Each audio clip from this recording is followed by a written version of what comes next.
In the early 1800s, in a quiet farming community in Adams, Tennessee, the Bell family lived a simple life.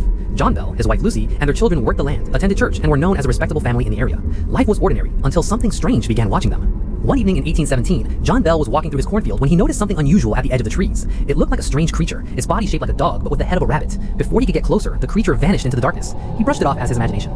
But the next night, the noises began. Inside the Bell house, scratching sounds echoed from the walls. Knocking pounded against the doors. Chains seemed to drag across the floor even when no one was there. The children woke up screaming as their blankets were pulled away by invisible hands. At first, the family tried to keep it secret. They feared people would think they were losing their minds. But the disturbances grew worse.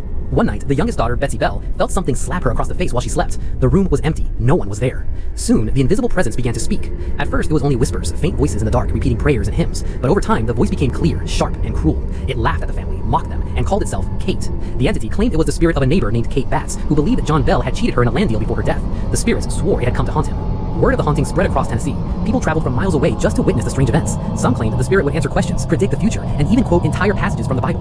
One visitor was the famous war hero and future U.S. President Andrew Jackson. Curious about the haunting, Jackson decided to see it for himself. As his group traveled toward the Bell farm, their wagon suddenly stopped moving in the middle of the road. The horses refused to move no matter how hard they were pushed. Then a voice echoed through the trees. "Well, General Jackson, you may proceed. I will see you tonight." The wagon suddenly rolled forward again. That night, strange sounds filled the Bell house. Loud slaps echoed through the rooms, and Jackson's men reportedly fled the house in terror before sunrise. Jackson himself later said he would rather fight the British again than face the Bell Witch. For years, the spirit tormented John Bell. It cursed him, poisoned his food, and claimed it would be the cause of his death. Then, in 1820, John Bell fell mysteriously ill. One morning, the family discovered a small bottle of dark liquid in the cabinet where his medicine should have been. When asked about it, the voice laughed and said it had given John Bell a big dose during the night. Soon after, John Bell died. At his funeral, witnesses claimed they heard the spirit singing loudly and celebrating from the trees nearby.